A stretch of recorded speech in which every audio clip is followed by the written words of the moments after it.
Bom, se você clicou aqui neste vídeo é porque você quer ouvir o capítulo referente ao modelo mental, que está escrito no título deste vídeo.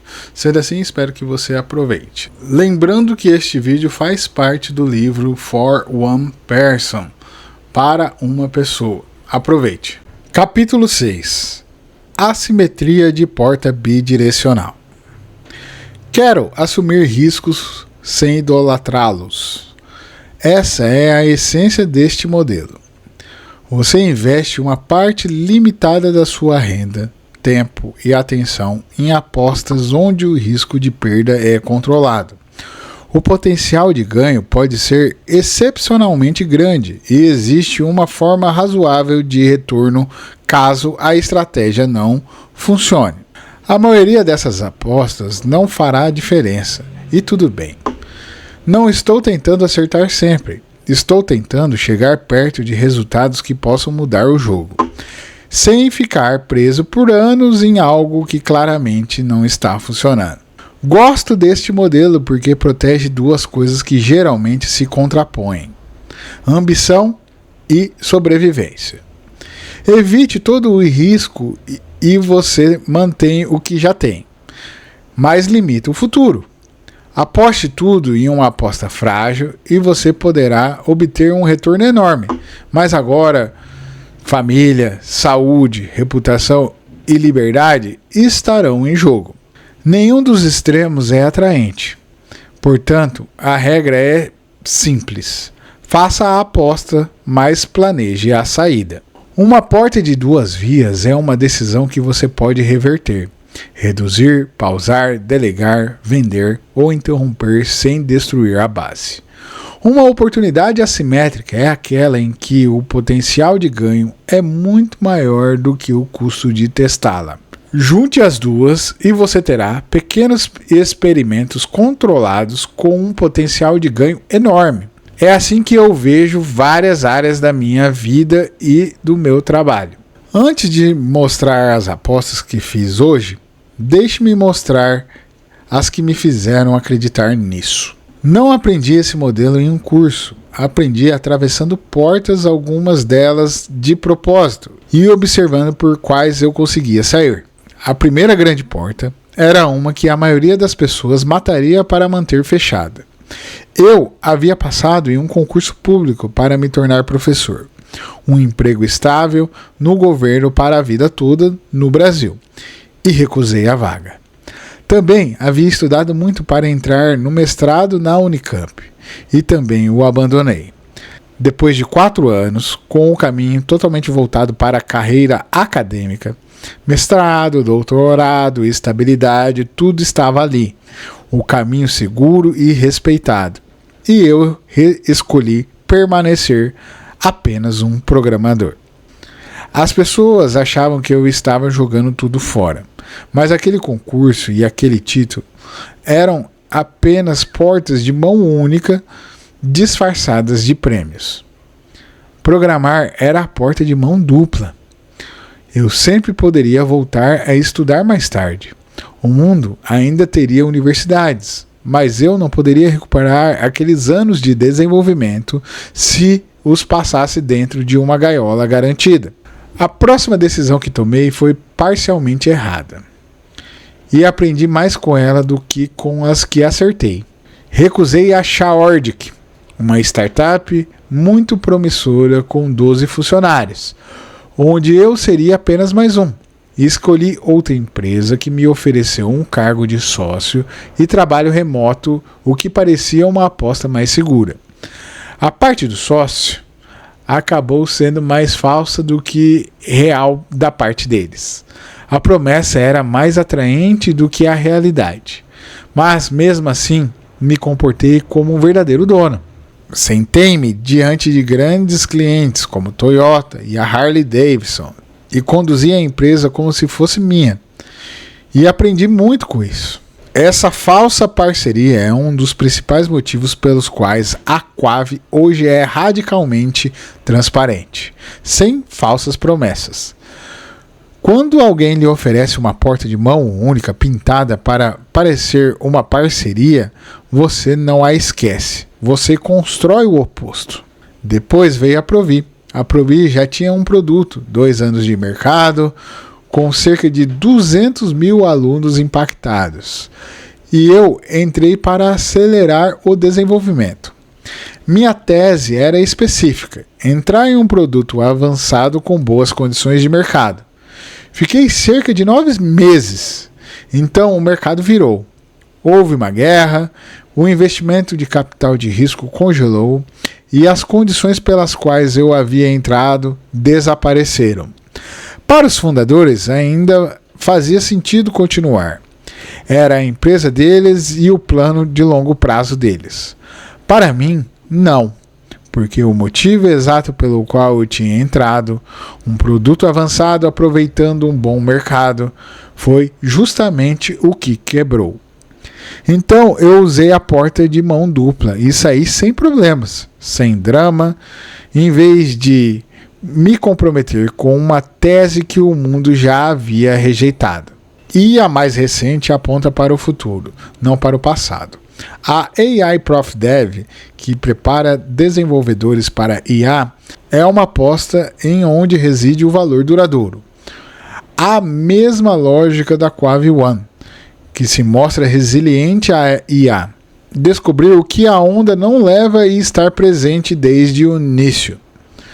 Ainda não sei exatamente como isso se traduz em retorno.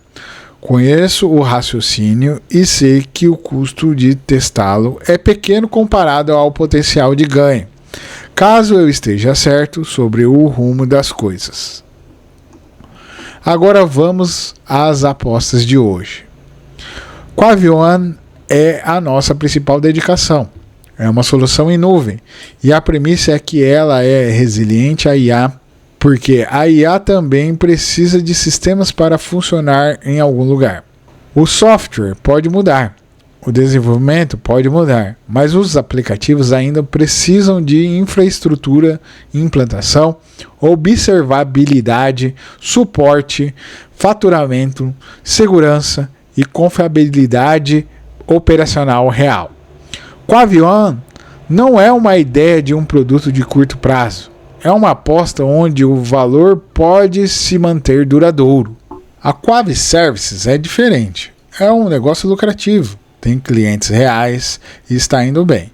Mas não a trato como o mesmo tipo de aposta assimétrica. É defensiva, funciona, produz resultados e contribui para o sucesso do projeto. Simplesmente não quero confundir um bom negócio defensivo com minha aposta ofensiva de maior potencial de retorno. Quavi Run é a aposta da IA para empresas não tecnológicas. Ela testa vários setores reais simultaneamente. Imobiliário nos Estados Unidos, farmácias de manipulação no Brasil e, possivelmente, construção civil também no Brasil. Todos compartilham uma capacidade tecnológica, mas atuam em mercados diferentes. O objetivo aqui não é se apegar a um setor específico muito cedo. Aprenda, compare, reutilize e observe onde a combinação de dificuldades, distribuição, disposição a pagar e execução resulta no melhor negócio. Em cada uma dessas situações, o verdadeiro perigo não é o fracasso. O fracasso é limpo e em comparação com certos tipos de sucesso. Um experimento fracassado ensina algo e termina. Um compromisso medíocre consome anos. O caso Provi terminou de forma limpa. A parceria falsa não. Ela se arrastou. E esse é exatamente o tipo de sucesso lento que custa mais caro do que um fracasso rápido jamais custaria. Essa é a armadilha que o modelo foi criado para evitar. Uma pequena aposta pode silenciosamente se transformar em uma obrigação que consome a vida quando não há um ponto de revisão explícito. Um projeto deixa de ser promissor, mas continua mesmo assim, por ego, custo irrecuperável, responsabilidade pouco clara ou medo de admitir que a tese estava errada. A porta deveria ser de mão dupla, mas emocionalmente tornou-se de mão única. Portanto, a saída é importante desde o início. Antes de fazer uma aposta, quero perguntar: qual é a desvantagem? O risco de perda limitado? O que tornaria isso claramente inviável? Como podemos interromper, reduzir ou delegar esse tipo de atividade? Qual a vantagem se funcionar? Isso prejudica a reputação ou a liberdade do modelo? A família em primeiro lugar ou proteja a máquina? Estamos testando uma tese ou apenas alimentando a empolgação? Este último ponto é o mais importante, porque a empolgação pode disfarçar o jogo como estratégia. Uma aposta assimétrica de verdade tem uma tese. Há uma lógica por trás do porquê o potencial de ganho pode ser muito maior do que o custo. Não precisa de certeza, e se houvesse certeza, a oportunidade provavelmente nem seria assimétrica, mas precisa de uma razão que vá além de isso é novo e chamativo. Também gosto de reservar uma parcela significativa dos recursos para isso. Cerca de 20% da renda, do tempo ou da atenção podem ser investidos em apostas inteligentes e diversificadas, desde que a base esteja protegida. O percentual exato pode variar. O princípio permanece o mesmo. Não deixe que o risco domine tudo, e também não deixe que a preocupação domine tudo. Isso é pessoal para mim, porque não quero uma vida que seja apenas defensiva. Quero construir, quero criar oportunidades, quero estar perto de possibilidades que possam se multiplicar, mas me recuso a confundir coragem com imprudência. Minha família não deve arcar com os custos de cada experimento. Meu corpo não deve ser a garantia oculta. Minha reputação não deve ser destruída por um tiro no escuro. Minha liberdade não deve ser trocada por uma aposta que eu nunca avaliei honestamente. A assimetria da porta de mão dupla me dá permissão para ser ousado sem ser imprudente. Abandonei um concurso, um mestrado, uma parceria falsa, uma startup que fracassou e ainda estou aqui, construindo, com a base intacta. Sim, entre no jogo, só saiba qual é a porta. Você acaba de ouvir o capítulo 6 do livro For One Person, para uma pessoa, que trata sobre o modelo mental assimetria de porta bidirecional. Se você gostou deste vídeo, se inscreva aqui.